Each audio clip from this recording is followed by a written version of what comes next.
हिमालय के नीचे एक छोटा सा गांव था। यह गांव अपनी शांति और सुंदरता के लिए जाना जाता था। शांत, सुंदर, लोग सीधे साधे, जिंदगी नेचर के साथ जुड़ी हुई। यहाँ के लोग अपने सरल जीवन में खुश थे, लेकिन इस पीस के पीछे एक डार्क सीक्रेट था, एक ऐसा रहस्य जो गांव की शांति को हमेशा के लिए बदल सकता था। एक राज जो कई जनरेशन से लोगों को डरा रहा था। यह रहस्य पीढ़ी दर पीढ़ी चला आ रहा था। गांव के बुजुर्ग लोग कहानियां सुनाते थे। ये कहानियां सिर्फ मनोरंजन के लिए नहीं थी, बल्कि एक चेतावनी भी थी। कहानियां जो रूह कंपा देती थी। ये कहानियां सुनकर बच्चों की रातों की नींद उड़ जाती थी। कहानियां एक ईविल स्पिरिट की, जो अमावस्या की रात को जागता था। इस आत्मा का नाम सुनते ही लोग कांप उठते थे। उस रात को कहते थे काल रात्रि। इस रात का इंतजार लोग डर और बेचैनी के साथ करते थे। लोग अपने घरों में छुप जाते थे, दुआ करते थे कि वो भयानक रात जल्दी खत्म हो जाए। हर कोई अपने परिवार के साथ सुरक्षित रहने की कोशिश करता था, लेकिन इस बार कुछ अलग होने वाला था। एक ऐसा बदलाव जो गांव की किस्मत को हमेशा के लिए बदल सकता था। गांव के मंदिर में एक बहुत पुरानी भविष्यवाणी लिखी थी। यह भविष्यवाणी सदियों पुरानी थी और इसे बहुत ही रहस्यमय तरीके से लिखा गया था।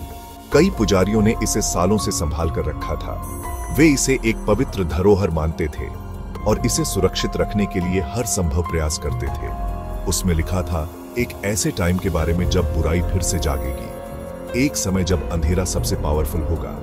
यह समय तब आएगा जब लोग सबसे कमजोर होंगे और बुराई सबसे ताकतवर। भविष्यवाणी के हिसाब से एक निशानी होगी, एक ऐसी निशानी जो बताएगी कि काल रात्रि पास है। यह निशानी बहुत ही भयानक और स्पष्ट होगी, जिसे कोई भी अनदेखा नहीं कर सकेगा। और वो निशानी दिख गई थी। गांव के कुएं का पानी खून की तरह लाल। यह दृश्य देखकर गांव के लोग सन्न रह गए। डर की लहर दौड़ गई गांव में। लोग घबरा गए, डर गए। पूजा पाठ शुरू हो गया। हर कोई अपने तरीके से इस बुराई से बचने की कोशिश कर रहा था। क्या यह भविष्यवाणी सच होगी? क्या उनका गांव इस बुरी ताकत का सामना कर पाएगा? यह सवाल हर किसी के मन में था और हर कोई इस अंधेरे सच का सामना करने के लिए तैयार हो रहा था। अमावस्या की रात आ गई। चांद लाल था, जैसे खून से सना हो। हवा में एक अजीब सी शांति थी। लोग अपने घरों में कैद थे। अचानक सन्नाटा टूटा, एक चीख से, फिर दूसरी और फिर एक और। पूरा गांव चीखों से भर गया। डर हर जगह था। लोग अपने दरवाजे, अपनी खिड़कियां बंद कर चुके थे, लेकिन डर उनके दिलों में उतर चुका था।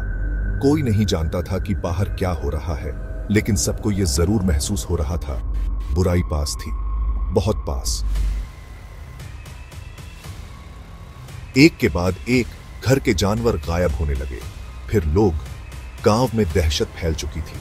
अंधेरे में एक परछाई घूम रही थी, एक भयानक शक्ल जो मौत की गारंटी दे रही थी। उसकी आंखें, दो जलते हुए कोयले, अंधेरे में चमक रहे थे।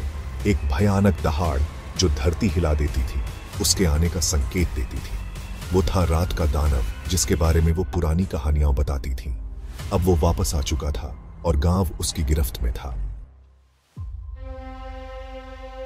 गांव के पुजारी ने एक रास्ता बताया।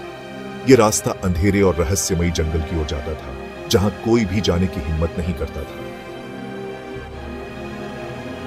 एक बलिदान। यह बलिदान गांव की प्राचीन परंपरा का हिस्सा था, जिसे हर साल निभाया जाता था। एक जान के बदले में पूरे गांव की रक्षा। गांव वाले जानते थे कि यह बलिदान ही उन्हें दानव से बचा सकता है। एक जवान लड़की, गांव की सबसे सुंदर और सबसे नेक, उसे चुना गया। उसकी मासूमियत और सुंदरता ने उसे इस बलिदान के लिए उपयुक्त बना दिया।